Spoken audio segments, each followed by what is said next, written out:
Novembro,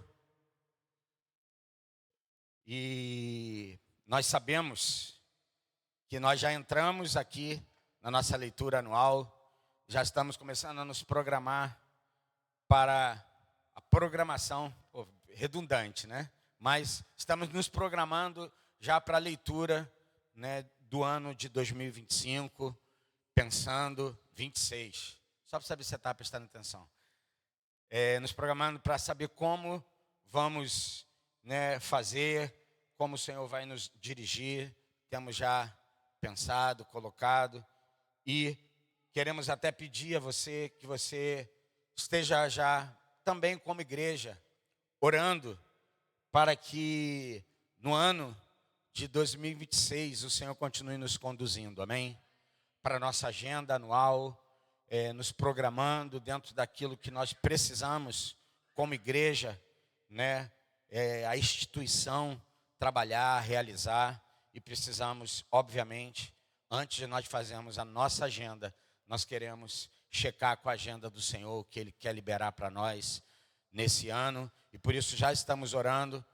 Se prepare também, eu acho que não foi falado, mas já vai ser falado, acho que não, porque às vezes a gente está ali pensando em outras coisas, sobre a Semana da Virada, que será em dezembro. Amém? A Semana da Virada é uma semana toda que nós nos ajuntamos para buscar o Senhor e pedir do Senhor que Ele libere a agenda para que nós possamos entrar no novo ano, mas também debaixo do profético, amém?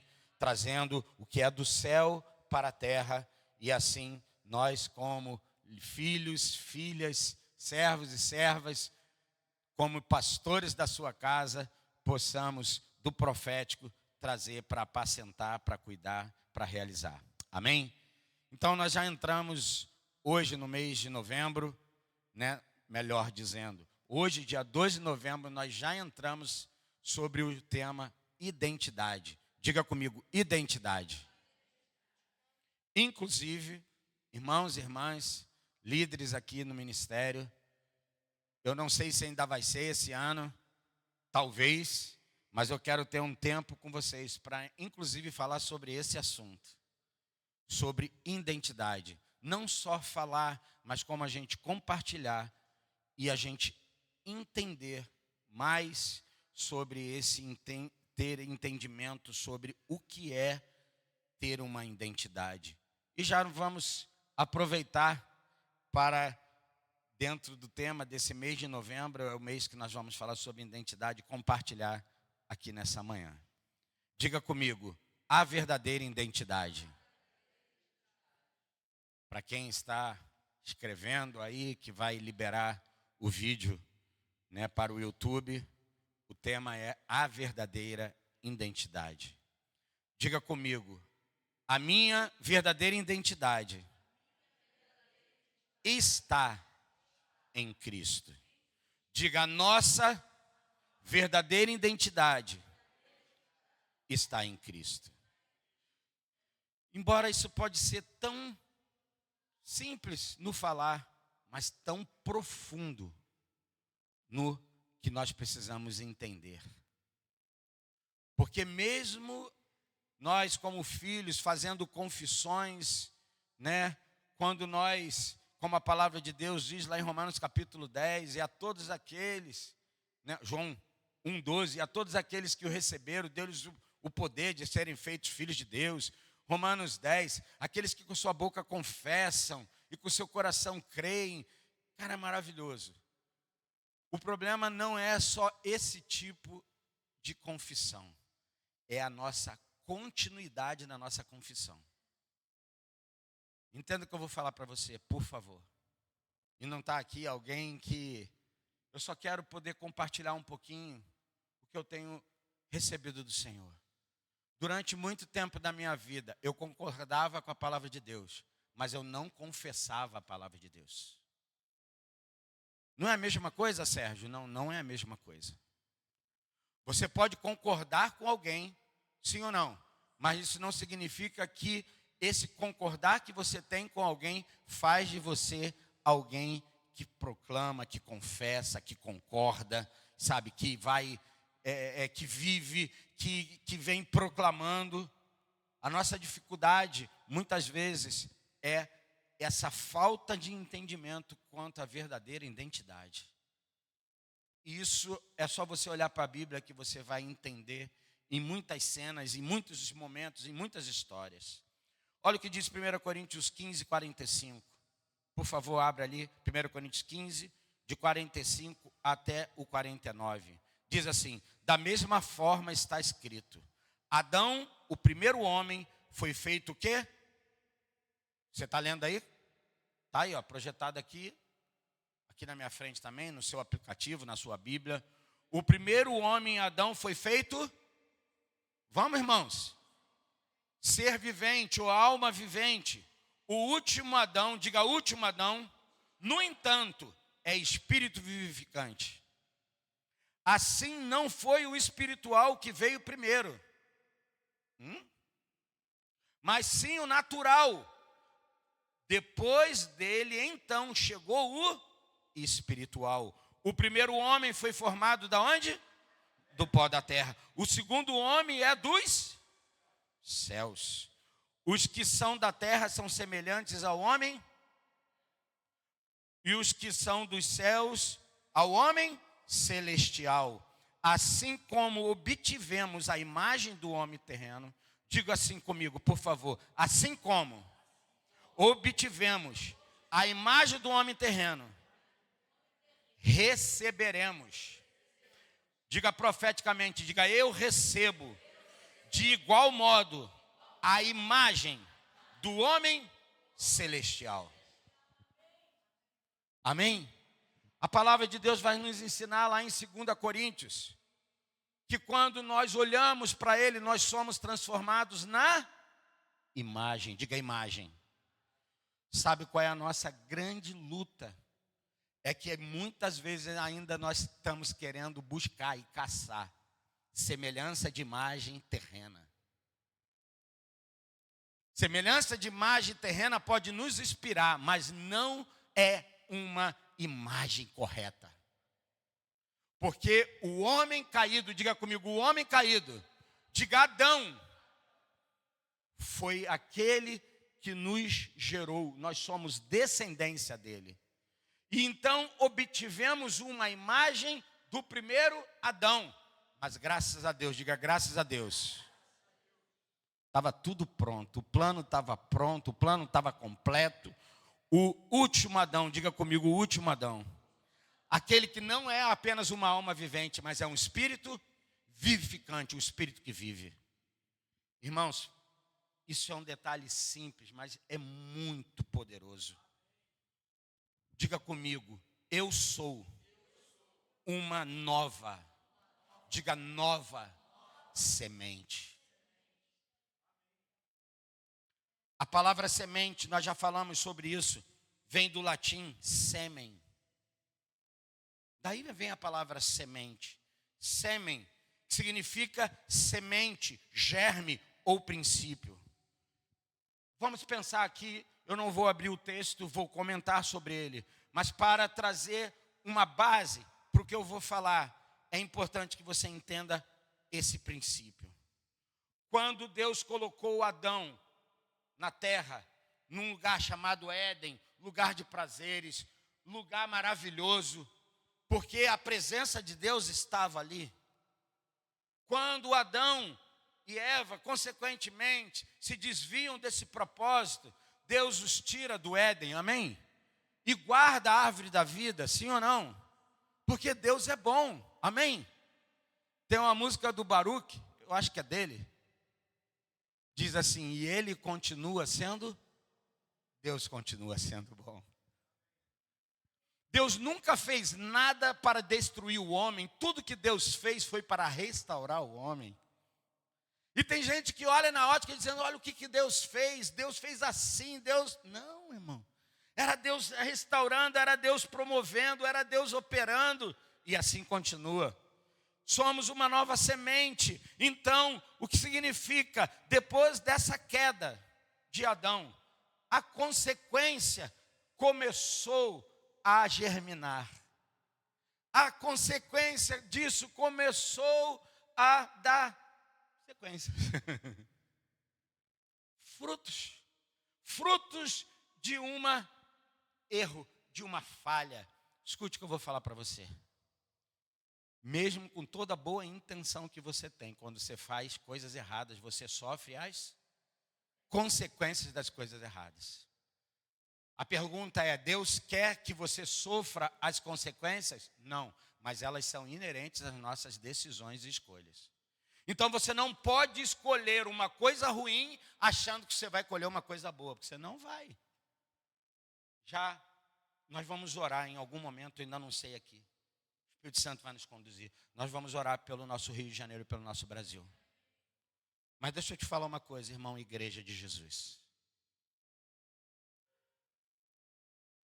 Eu estou convencido, eu espero que você também, que ainda que nós tenhamos muitas realidades sociais necessárias, nós somos um país que temos desigualdades absurdas como tantos outros. Mas, deixa eu te falar uma coisa. O nosso problema no Brasil e no Rio de Janeiro não é social. O social é consequência. O nosso problema no Rio de Janeiro, no Brasil, é um problema de ordem que nós deixamos, abandonamos Deus para fazer o que nós queremos, os nossos desejos, as nossas ideologias. E Deus ficou de fora, só esperando que um povo clame, como foi Israel, no cativeiro, sendo oprimidos, começaram a clamar: Deus, Deus, por favor, Deus, por favor. O que nós precisamos não é apenas de um bom governo, nós precisamos de um governo que tenha o Cristo no centro de todas as coisas.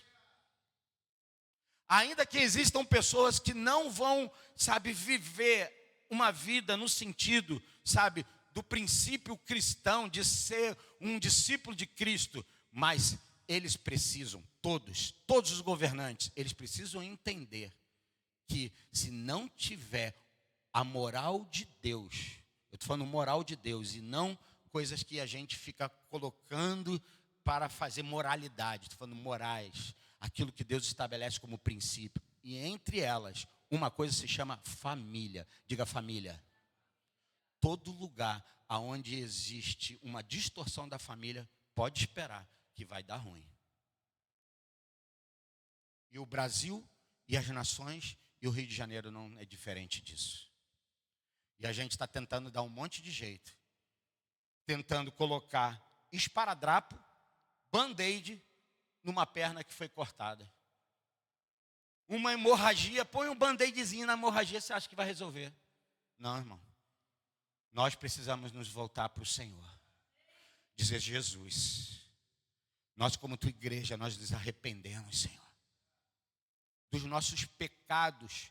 Porque quando nós começamos a ter um Deus muito maravilhosinho, bonzinho, e não falamos as verdades no sentido da essência boa e verdadeira, do verdadeiro amor, nós estamos falhando. Nós hoje somos uma igreja muito, como posso dizer? Eu vou usar essa palavra, espero que você entenda, por favor, com ecumênica. Sabe o que é uma igreja ecumênica? É uma igreja que está tudo certo. Não tem problema não que você faz, não. Calma aí, irmão. O que você faz de errado precisa ser o quê? Apontado. Fale com amor. A pessoa é ímpia, fale. Não deixe, você é uma voz nessa terra. Meu amigo está adulterando, ele é ímpio, não entende nada. Fale, mostre errado. Isso é princípio, irmão. Porque nós queremos que, ter algo de bom na vida da pessoa, mas nós não ensinamos a eles o que eles precisam fazer. Só fica mandando dizer: isso é pecado, isso é pecado, isso é pecado. Ensina porque é pecado.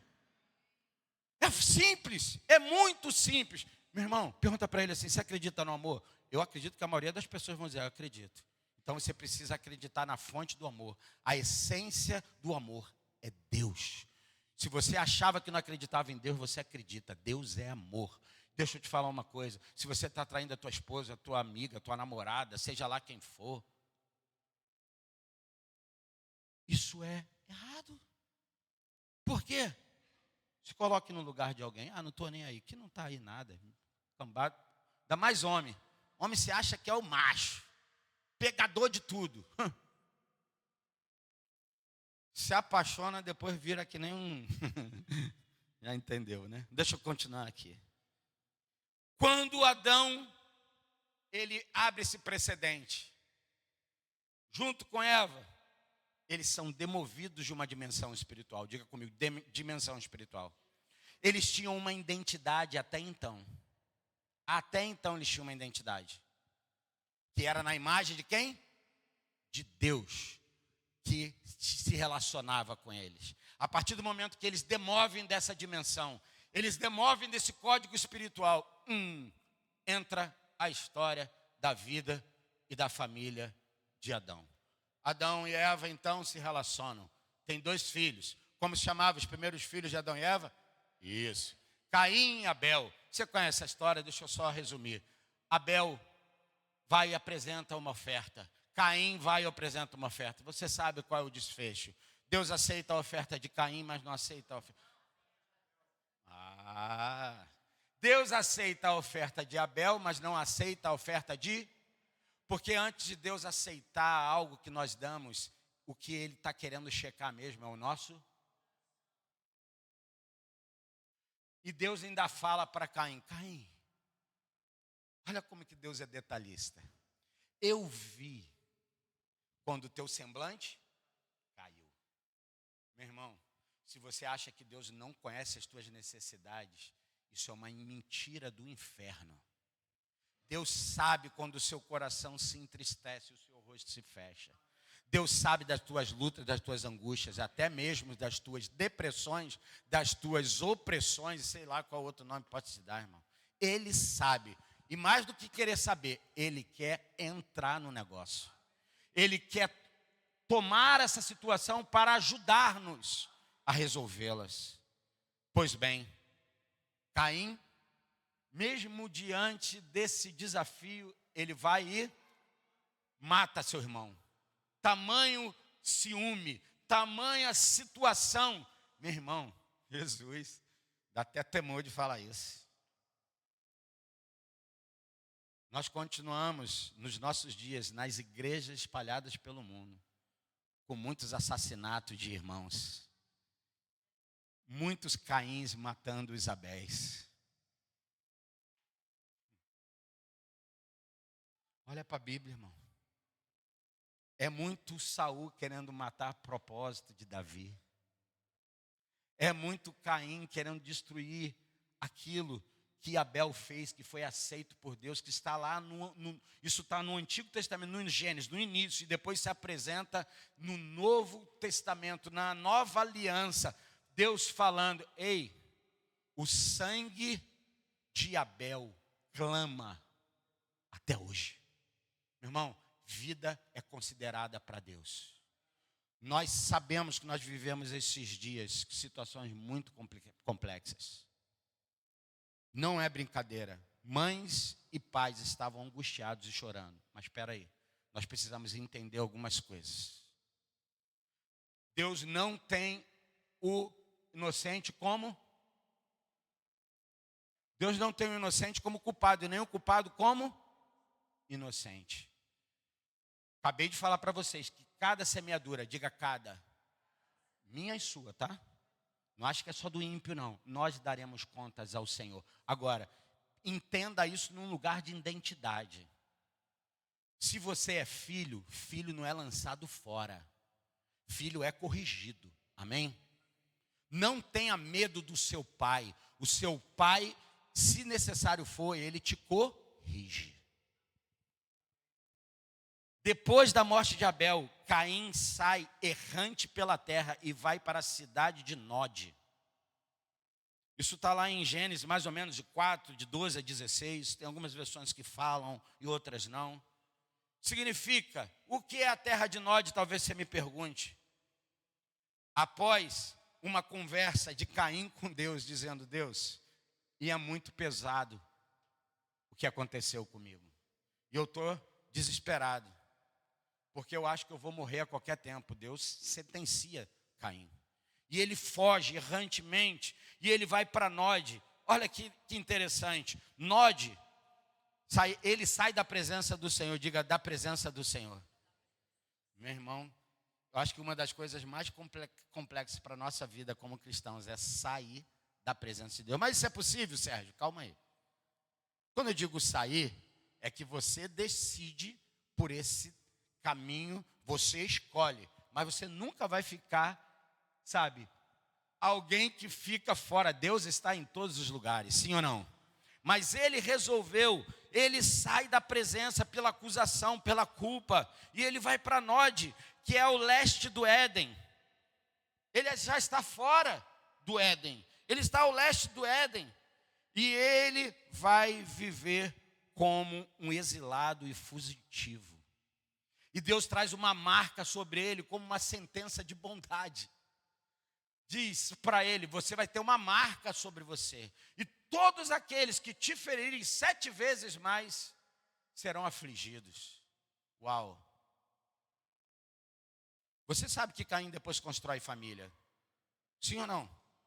Caim vai construir família, irmão. É só você continuar a ler o texto. Agora, preste atenção aqui. O que significa a palavra Nod? Olha que interessante. Pode significar errante. Em hebraico, reforçando o significado do seu destino. Ele vai para onde? Para o lugar errante. Meu Deus, que o nosso coração se encha de temor. Porque quando Deus, mais à frente, fala para Abraão sair da sua terra e ir para a terra que ele mostraria, e ele leva o seu sobrinho, amém, Ló, e tem aquela briga dos pastores de Ló com os pastores de Abraão, e não sei o quê. Um determinado momento Deus fala para Abraão, Abraão, não dá para conviver assim. Abraão, diga para o seu sobrinho, se ele for para o norte, você vai para o sul. A Bíblia diz que Abraão fez o quê? Quem é que escolheu, irmão? Primeiro, Ló ou Abraão? Quem?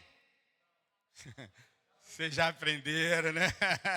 Eu já falei várias vezes, vocês já aprenderam. Quem escolheu primeiro? Abraão dizia para Ló, Ló, pode dizer para onde você vai, porque se você for para lá, eu vou para cá.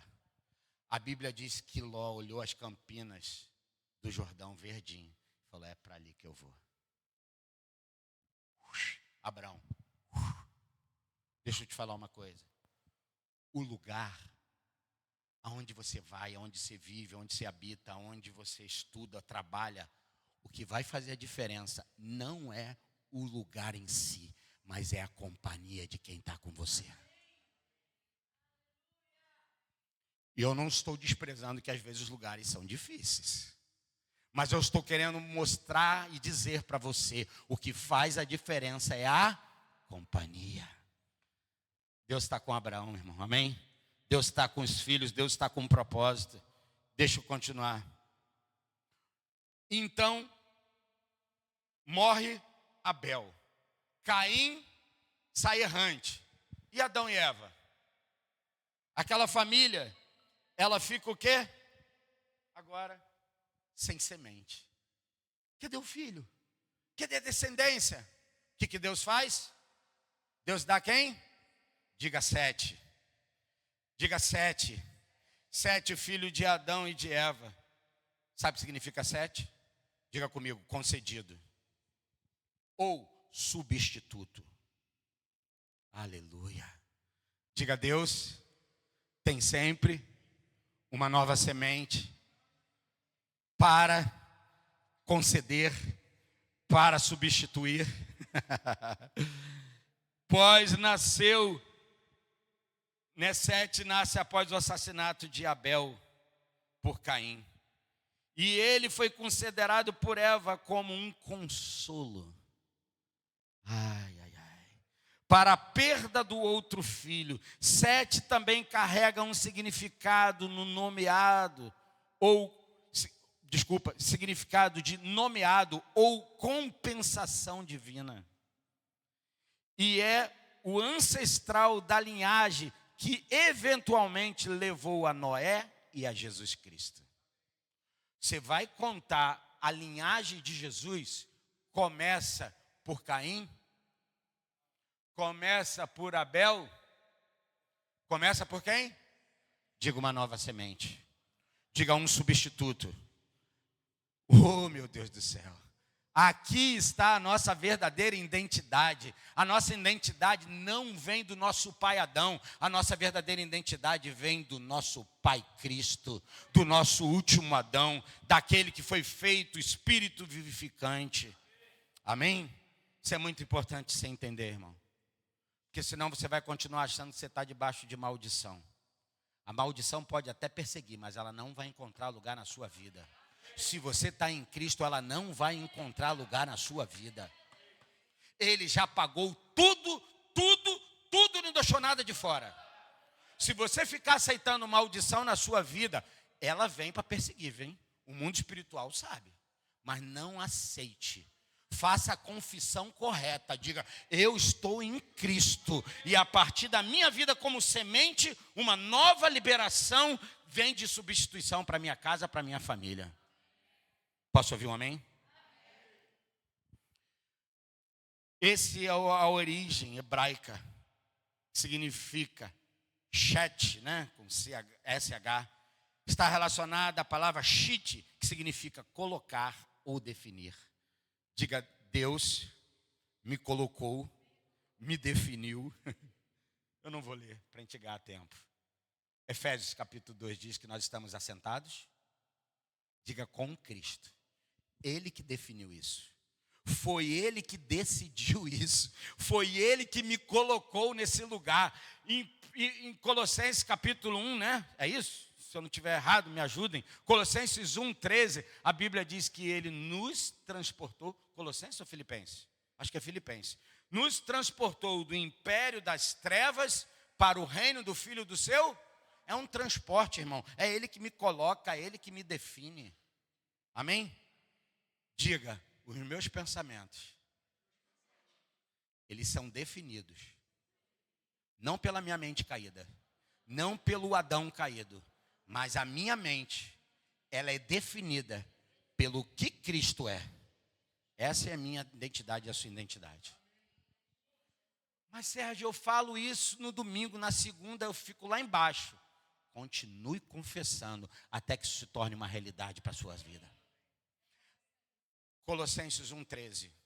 Obrigado. Até que isso torne uma realidade. Eu já tive coisas que eu estava com dor e estava confessando. Não vai ficar, não vai. E não ficava brigando, sabe, no sentido de, confissão, não é sentimento. Confessa a palavra. Isaías 53, Ele tomou sobre si as minhas dores. Essa dor não é minha. Tem gente que se apropria, minha dor, é tua. Se é tua, é tua. Quando eu estou com dor, eu falo, essa dor não é minha. Jesus já levou, sai da minha vida, sai do meu corpo, sai do meu caminho, sai da minha mente. Ah, eu estou sentindo, não interessa, eu faço a confissão correta. E logo você vai colher o fruto da tua confissão. Posso ouvir um amém? Na quarta-feira passada nós falamos, treine a sua fé. Sua fé precisa ser treinada. Significado, diga comigo, concedido ou dádiva. Foi isso que Deus fez. Deus concedeu. Deus faz com que um substituto, uma compensação, um nomeado ou aquele que foi definido. Quero apresentar aqui algumas razões para Sete ser considerado um tipo, uma forma, tipo mesmo, de uma maneira de ser um tipo de Cristo. Substituto de Abel. Após o assassinato de Abel, Eva diz que Deus fez ter outro descendente em lugar de Abel, a quem ela chamou de Sete. Deus me concedeu outro descendente em lugar de Abel, pois Caim o matou. Significa, diga, substituto. O que Deus fez? Deus pega o nosso pai Adão e fala, ei, Sérgio, você não vai viver debaixo dessa ação. eu vou substituir. Aonde? Em Cristo Jesus. Aquilo que você foi marcado para viver debaixo dessa desgraça, eu faço com que você viva debaixo da minha graça. E não da desgraça, do desfavorecimento. Substituição. Diga comigo, herdeiro. Herdeiro da linhagem messiânica. Sete é o ancestral direto de Jesus, através de quem a promessa de redenção seria cumprida, como descrito na genealogia em Lucas capítulo 3. Não vou ler, depois você checa.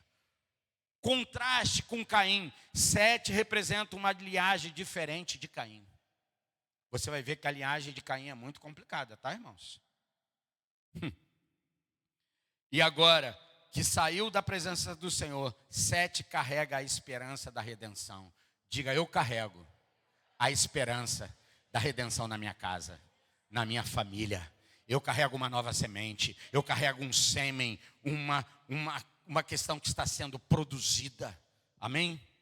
Eu queria trazer aqui, abra por favor já em Romanos capítulo 8, versos de 14 a 17. Mas Sete também é um símbolo dessa esperança. Um símbolo que representa a compensação ou restauração da linhagem que havia sido interrompida pela morte de Abel.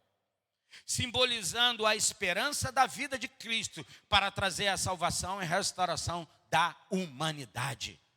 Não é dos crentes, não é dos Bíblia, não é da igreja em si, é da humanidade. A semente é para servir a humanidade. Nós temos a ideia de que a igreja serve a nós mesmos. Não, nós fomos chamados para servir a essa humanidade, servir a essa comunidade de gente. Posso ouvir um amém? Romanos capítulo 8, verso 14 a 17 diz assim: porquanto todos os que são guiados pelo Espírito de Deus são filhos de... Você é guiado por Deus, você é filho, irmão. Pois vós não recebeste um espírito que vos escravize. Você não está debaixo da operação da escravidão. Amém? Para andardes uma vez mais atemorizados. Nós somos um povo que fomos construídos numa identidade de pavor.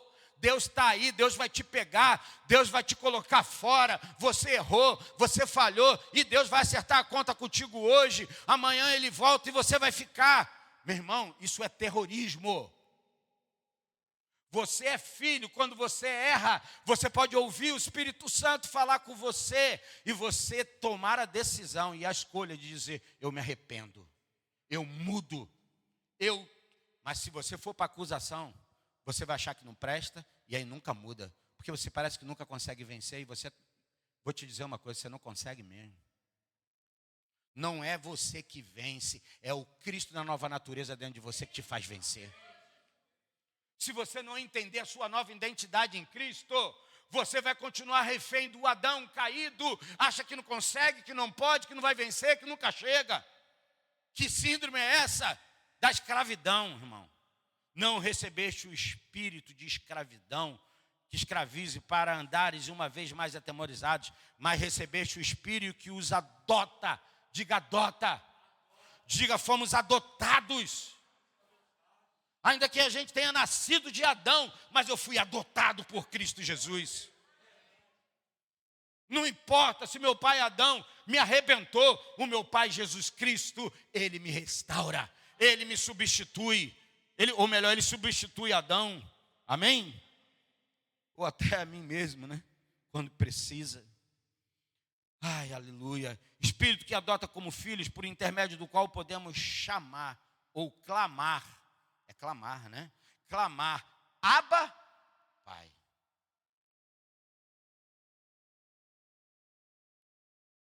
E eu sei que existe uma identificação pesada.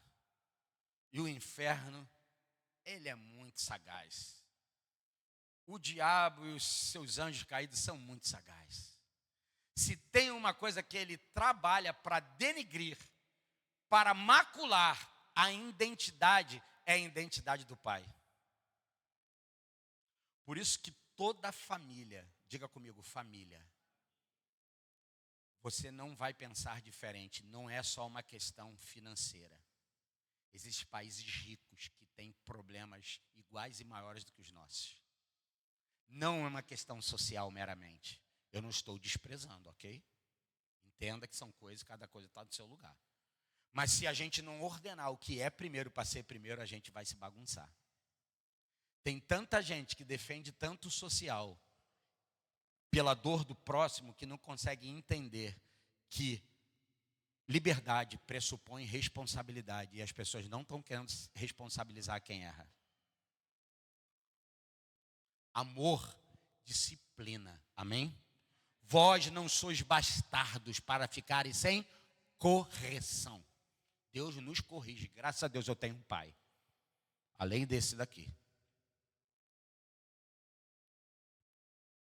Abba, Pai. O próprio Espírito testemunha. Ah, meu irmão. Se você acha que não tem ninguém que testemunha, o Espírito Santo diz, eu testemunho por você. O diabo vem, o Espírito Santo, ei! Nele, não. Nela, não. Não toque, não mexa. Ah, meu irmão, se você não acreditar nisso, você vai acreditar em quê? Meu irmão, esses dias, vem um pavor. Pô, lógico, não tem como desconsiderar. Não somos negacionistas. Ainda mais quem abriu alguns vídeos fica com aquele impacto, sim ou não? Não tem como não ficar com impacto. De gente sendo morta, assim, assada, aí vem as falas, e morreu assim, e foi um absurdo, e caramba, meu irmão. Se nós não entendermos. É engraçado que tem gente que às vezes, até com uma boa intenção, vai defender. Tem gente que eu vi defendendo, falando assim, não adianta. Olha aqui, presta atenção na fala. Não adianta. Morre um e vem mais. Já tem 2 na fila, sim ou não? Isso é novidade para você e para mim? De gente que está na criminalidade. É novidade isso para você? E eu pergunto para você, aonde que resolveu? O social resolveu aonde e o que resolveu? O problema não está no social, irmão. Ou pelo menos no sentido correto. O problema está no abandono. Diga abandono dos valores e dos princípios de Deus. E eu não estou falando só de coisa moral, porque a igreja às vezes é moral, mas faz um monte de coisa que só Jesus. Mas eu estou falando de princípios morais. Deus é um Deus de princípios, amém, irmão? E uma das coisas que Deus estabeleceu foi princípios de família. Se você tirar isso do eixo, meu irmão, começa a rolar um negócio meio esquisito. Mas vamos lá. Próprio testemunha ao nosso espírito que somos filhos de Deus. Se somos filhos, então, o quê? Também somos o quê? Herdeiros de Deus. E co-herdeiros com Cristo. Se realmente participamos dos seus sofrimentos, para que, na mesma maneira, participemos de sua glória. Diga, a vida cristã demanda de nós entrega. Agora, não entendo o sofrer como chamava o padre lá, que é o franciscano, né? Que é aquela coisa assim, não, riqueza nada, pobreza, isso faz com que a gente... São Francisco de Assis, né? Não estou falando disso, irmão. E olha que, muito provavelmente, ele colheu muito boas coisas, mas também não colheu tudo. Porque a questão não está na humildade da pobreza, mas está na decisão da escolha. De quando Deus nos colocar num lugar bem, sabe, abastado, a gente possa saber também compartilhar o que Ele nos dá. Amém? E eu quero dizer para você, desde a queda do pecado do homem, da humanidade, se perdeu o senso do propósito. E hoje, mais do que nunca, vivemos nesse tempo em que as pessoas estão buscando, diga comigo, as pessoas estão buscando a identidade em tantas coisas. Vou te dar alguns exemplos. Profissão. A gente acha que nunca viveu um tempo de tanta crise por profissão. Sim ou não? Uma identidade na aparência. Tem gente que você olha e fala, cara, que moça bonita, que moço bonito. Mas ele se deprecia.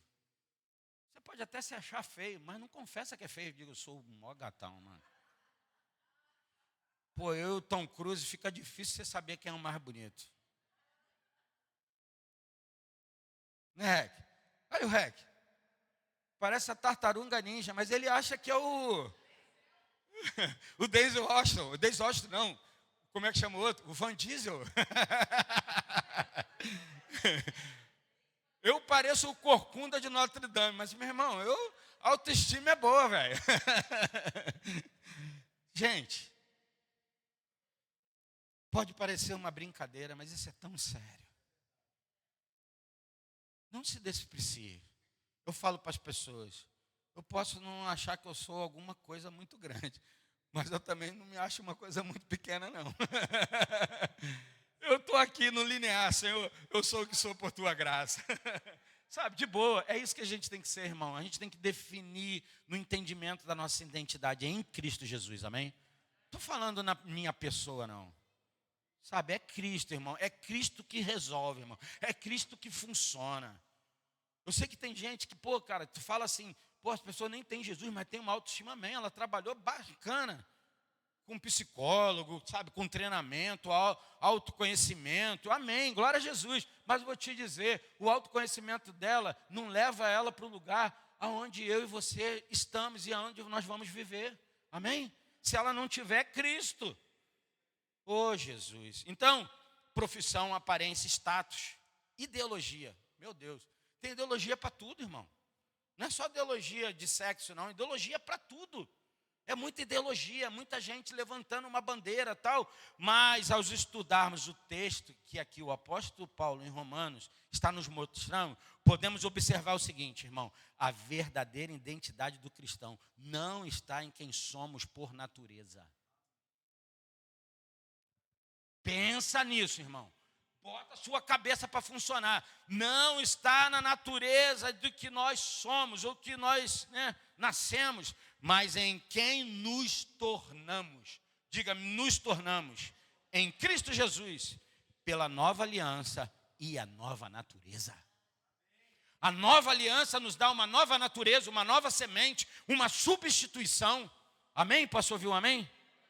Posso começar a pregar agora? Primeiro ponto, vou falar 2. Fomos libertos da velha identidade do pecado.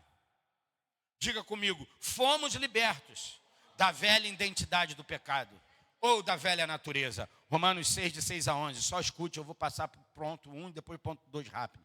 Pois temos conhecimento que a nossa velha humanidade em Adão foi crucificada com ele, ou com Cristo, a fim de que o corpo sujeito ao pecado fosse destruído. O que o corpo que estava junto com o pecado foi? Destruído, aniquilado, para que nunca mais, diga, nunca mais venhamos a servir ao pecado.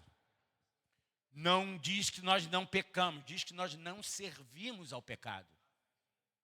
Entende a diferença? Porque se você não entender isso, o diabo vai continuar brincando com você, dizendo, aí, tá vendo? Você peca. Bem-vindo também. Não é sobre pecar, é sobre domínio de pecado. São coisas muito diferentes. Posso ouvir um amém? Se você está debaixo de domínio de pecado, observe o que está te dominando. Porque o que nos domina é aquilo que reina sobre nós. Pode ser comida, pode ser sexo, pode ser... Ai, você sabe. Cadê? Parei aonde, irmão? Verso 8, né? Verso 7 agora, obrigado. Porquanto todo aquele que morreu já foi o quê? Justificado do pecado. Você morreu com Cristo? Você morreu com Cristo? Você morreu com Cristo? Você está justificado, irmão. Você está justificado. Já me perdi na minha contagem aqui do meu sinalzinho. Eu acho que eu estou 30 e poucos minutos. Hã? E tem ceia, já já. O povo aqui, obrigado. Comecei às 11, né? Já tem 40 minutos então. Uau, que benção. Não dá nem para dar uma miguezada aqui. Mas eu termino já já dizendo assim, ó, versículo. Mas morremos em Cristo. Cremos também que, porquanto todo aquele que morreu já foi justificado do pecado. E mais, se morremos com Cristo, cremos que também com Ele o quê? Viveremos. Amém? Você vai viver, pois sabemos que, havendo sido ressuscitado dos mortos, Cristo não pode morrer novamente. Oh, glória! Ou seja, a morte não tem mais qualquer poder sobre... Você está em Cristo? A morte tem poder sobre você? A morte tem poder sobre você? A morte tem poder sobre você? Se um crente morre, é porque Deus quis para algum propósito. Você não morre fora de propósito. Pelo menos não deveria. A não ser que, muitas vezes, mesmo assim, vai ter a permissão de Deus. Nem tudo que Deus permite, Deus quer, tá? Escute o que eu vou falar para você. Nem tudo que Deus permite, Deus quer. Então, vamos lá. Nós precisamos ter autorresponsabilidade. Pois sabemos... Cadê? Isso, 9. Pois sabemos que, havendo sido ressuscitado dos mortos, Cristo não pode morrer. Desculpa, já li. 10. Porque ao morrer para o pecado, morreu de... O quê? Emprestação. Morreu de uma vez para o pecado, irmão. Todavia, quanto ao viver, vive para... Assim, desta mesma maneira, preste atenção, desta mesma maneira, pega a identidade aí, pega a visão. Pega a visão. Desta mesma maneira, considerai-vos mortos para o, mas vivos para em Cristo. Diga em Cristo. Tem uma outra versão da Almeida Recebida que diz assim: sabendo isto, que o nosso velho homem foi crucificado com ele para que o corpo do pecado seja destruído e não sirvamos mais ao pecado como escravos. E eu trago uma pequena explicação dentro desse contexto aqui. Antes de Cristo, nossa identidade era marcada pela escravidão ao pecado. Diga, antes de Cristo. Éramos definidos por nossas falhas e limitações. Paulo chama isso de velho homem. Nós éramos definidos pelo quê? Nossas falhas e limitações. Paulo vai chamar isso de velho homem. Mas a natureza que vive agora é distinta, é diferente. É a natureza de Cristo diante de Deus. Nunca se veja aos seus próprios olhos, se veja na lente do Cristo. Isso vai definir a sua identidade. Porque quando você olha para você, você fala: meu Deus, miserável homem que sou. Paulo fala isso em Romanos 7. Mas Romanos 8 ele faz uma grande definição, maravilhosa definição. Mas, o que significa isso?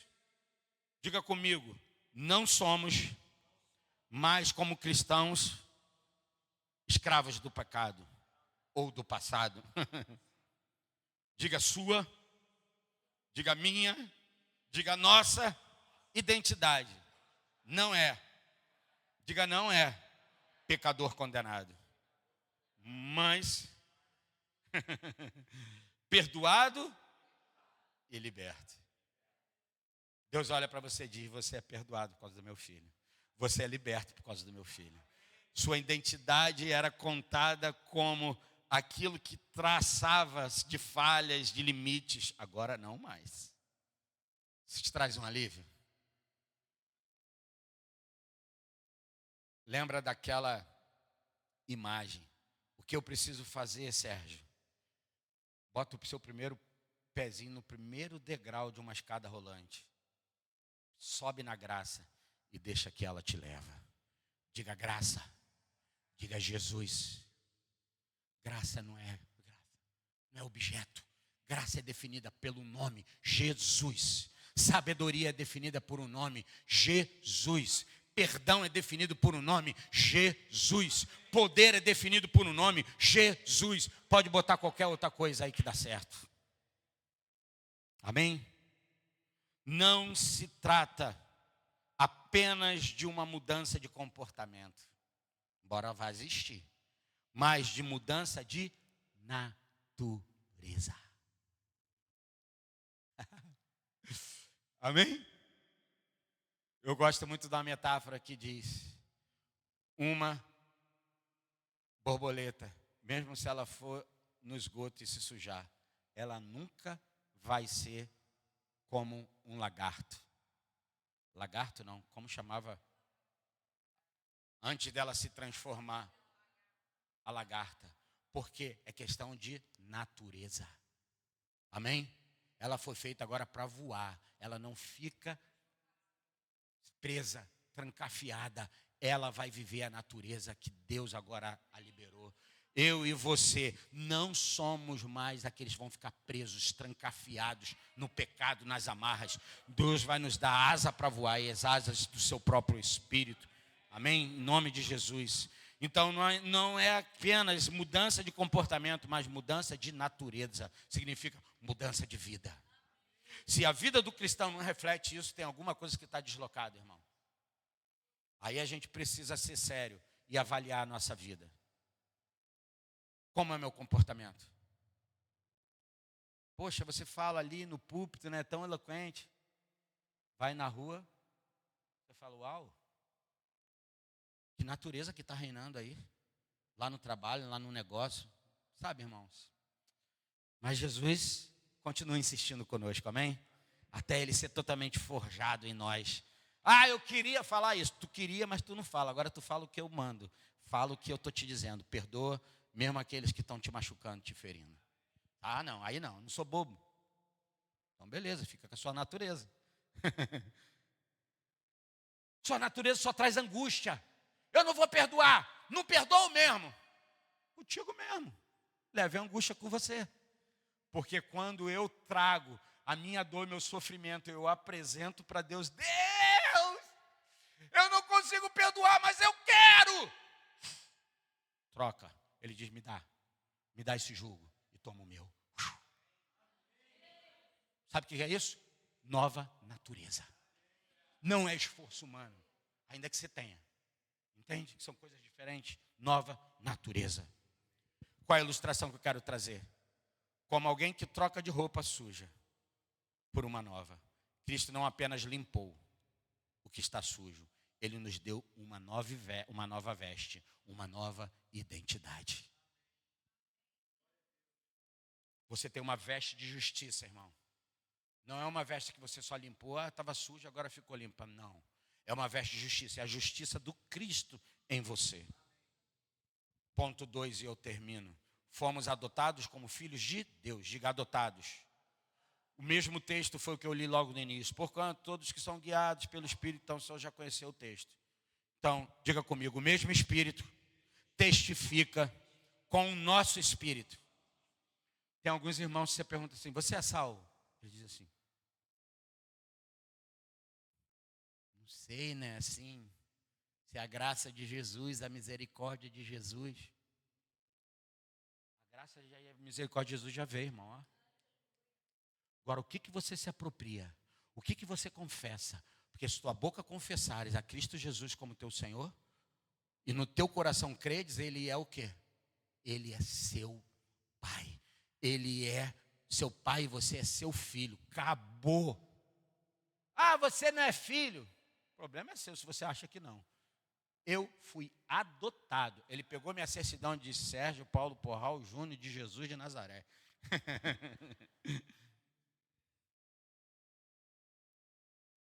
Qual é a explicação que eu posso trazer que Paulo aqui vai nos mostrar nessa metáfora? Da adoção para mostrar a profundidade da nova identidade do Cristo. Essa é a metáfora. Não somos apenas perdoados, irmãos. Não somos apenas perdoados, fomos adotados como filhos, com acesso direto ao Pai. Diga acesso direto ao Pai. Você não precisa de Maria, nem de José, nem de Sérgio, nem de Cíntia, nem de nenhum outro pastor, nem alguém. Você só precisa de Cristo para ter esse acesso ao Pai. Então você deve conceber na sua mente, eu e você, a ideia. Preste atenção, eu estou terminando. A igreja, escute o que eu vou falar por você, isso aqui é muito interessante, muito sério. A igreja, ela não é o objeto de salvação. Deus não te chamou como igreja para salvar. Não, Sérgio, pelo amor de Deus, aí tu quebrou minha perna toda, meu braço, me amarrou. Você não foi chamado para ser a igreja que salva. Deixa eu explicar isso melhor. A salvação, ela não está objetivamente na igreja. Preste atenção, eu vou só mencionar. Assim como Pedro tinha em mente, antes do derramar do Espírito, antes dele ser cheio do Espírito, em Mateus capítulo 16, ele tem a grande revelação que Jesus é o Filho de... Logo na frente Jesus diz, é necessário que eu morra, vá para Jerusalém, bababá. O que Pedro fez? Não, tu não vai morrer não, Senhor. Preste atenção que eu vou falar para você. Preste atenção, é sério. O Pedro queria salvar o Salvador. Sim ou não? Muitas vezes na igreja nós queremos salvar aquilo que só Jesus salva. Você não foi chamado para salvar ninguém. Não, deixa eu te mostrar qual é o propósito da igreja e eu vou terminar. Salvação, assim como Pedro tinha em mente, sabe? E aí do verso 21 a 23, esse Pedrão que tem a grande revelação, ele entra na presença da fraqueza carnal. Ele se permite... Depois de ter a revelação de quem era Jesus, do próprio Jesus disse, eis que tu és Simão Barjona, eis que eu te chamo de Pedro, Petrus, você é fragmento de rocha, agora você tem uma nova identidade, você não é mais aquele, sabe, como alguns dizem, levado para um lado para o outro, você agora é firmeza, cara, pé da 90, como dizia lá o sujeito lá, tem gente que nem sabe o que é isso, deixa para lá, mas assim, você é firmeza, irmão. Só que ele acessou ou permitiu a presença da fraqueza carnal. Eu já tenho falado para alguns de vocês e para a igreja, não lute as guerras espirituais na sua alma. É isso que vai acontecer. Você vai querer defender o que só ele pode defender, e só ele pode socorrer e ajudar. Então, significa, escute aqui que eu vou falar para você, muitas vezes queremos agir que nem Pedro fez. Que jeito, Sérgio? Salvar o Salvador. Quem opera a salvação na igreja? Quem? Quem é que opera a salvação na igreja? Diga, Jesus opera a salvação na igreja. A igreja não tem esse poder para realizar, é obra da salvação. E ela é exclusiva do sacrifício de Cristo na cruz. Salvação é obra exclusiva de Cristo na cruz. Meu irmão, se você do meu lado falar assim, eu levei uma pessoa para Jesus, eu salvei ela. Me perdoe, eu vou ter que te repreender. Sua intenção foi maravilhosa, você foi um canal de Deus, mas tu não salvou nada. Quem salvou é Jesus, através da obra do seu Espírito. Você só foi o canal. Aqui entra o propósito da igreja. Qual, Sérgio? Diga para mim, qual, Sérgio? Segundo as Escrituras, o ministério da igreja é reconciliação. Olha o que diz lá 2 Coríntios 17 a 21, e eu termino aqui. Portanto, se alguém está em Cristo, é nova ou criação. As coisas antigas já se passaram, isso que tudo se fez. Olha aí, o novo veio, a substituição veio. Tudo isso provém de Deus, que nos reconciliou consigo mesmo por intermédio de quem? Cristo. E nos outorgou o ministério da reconciliação. Qual é o seu ministério? Reconciliar. Olha o seu ministério. Se reconciliar com Deus. Reconciliar Deus com os homens. E você reconciliar homens com homens. Esse é o nosso papel como igreja. Amém? Não seja romântico nisso. Reconciliação é base de princípios e valores eternos, que não podem ser confundidos. Pois Deus, verso 19, pois Deus estava em Cristo reconciliando consigo mesmo o mundo, não levando em conta as transgressões dos seres humanos. Sabe o que Deus fez? Eu não considero que você fez de errado, não. Ou, se considera, eu vou fazer isso numa punição correta. Qual? A justiça do meu filho. Humanos. E nos encarregou da mensagem, da onde? Qual é a mensagem que você tem que carregar? Reconciliação. Se você vê um irmão com problema com outro, ajude eles a se reconciliarem. Primeiro com o pai e depois um com o outro. Amém? Foi por isso que o irmão do pródigo ficou chateado. Não vai ser reconciliado não. Fez meu pai sofrer. Aí a gente quer ser mais justo do que o justo. A gente quer salvar mais do que o Salvador. É assim que a gente faz. Infelizmente, é muitas vezes como a igreja se tornou. Cadê? Eu parei aonde, gente? Me ajude, por favor. 20. Portanto, somos embaixadores de Cristo, significa representantes, como se Deus encorajasse por nosso intermédio. Como é que é? Como se Deus vos encorajasse por vosso intermédio. Por nosso intermédio. Assim vos suplicamos em nome de Cristo que vos reconcilieis com. Faça com que as pessoas se reconciliem com Deus. Sabe qual é a ideia de Deus? Mais uma vez, diga família. A igreja é só consequência. A ideia de Deus é pai com filho, filho com pai, filho com irmãos. Posso ouvir um amém? Essa é a realidade do evangelho. Assim vos suplicamos que em nome de Jesus vos reconcilieis com Deus. 21. Deus fez daquele que não tinha pecado algum a oferta por todos os nossos, a fim de que ele nos tornássemos o quê? Se você não entender a sua identidade, meu irmão, sabe o que você é? Quando você está andando por essa terra, Copacabana, Rio de Janeiro, lá na praia de Copacabana, que dizem que é da princesinha do mar. Não é da princesinha do mar. É do rei do mar, do céu, da terra, de tudo que nele há. Quando você está lá, andando, por onde você está? No trabalho, aonde você estiver vivendo, você é justiça? Justiça? Justiça? Você não é justiça só porque você faz obra social.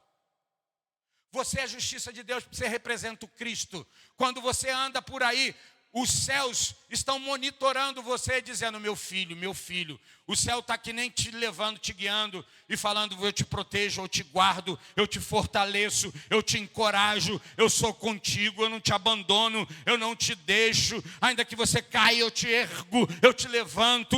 Ainda que o fogo, a água. E aí está lá na antiga aliança. Amém? E tem tantas outras coisas na nova. Fique de pé, por favor, e diga comigo. Nossa identidade agora é relacional. Diga mais uma vez, a minha identidade é relacional. Somos filhos, não servos. Servo não se relaciona com o seu Senhor. Filho se relaciona com o seu Senhor. Amém? Diga mais, como filhos. Diga, como filhos, temos intimidade, herança e segurança. Como é que a gente é capaz de olhar para o Mefibosete, sendo incluído na mesa do rei Davi? O que o rei Davi deu a ele? Está aqui, irmãos. Esse é o princípio. Fez o quê? Na minha mesa. Nós acabamos de orar, acabamos de cantar. O teu rosto. Sabe o que é rosto? Você só vê rosto de quem está perto. Você vê o rosto do Senhor brilha sobre nós. Amém? A promessa lá, que está lá em Números, né?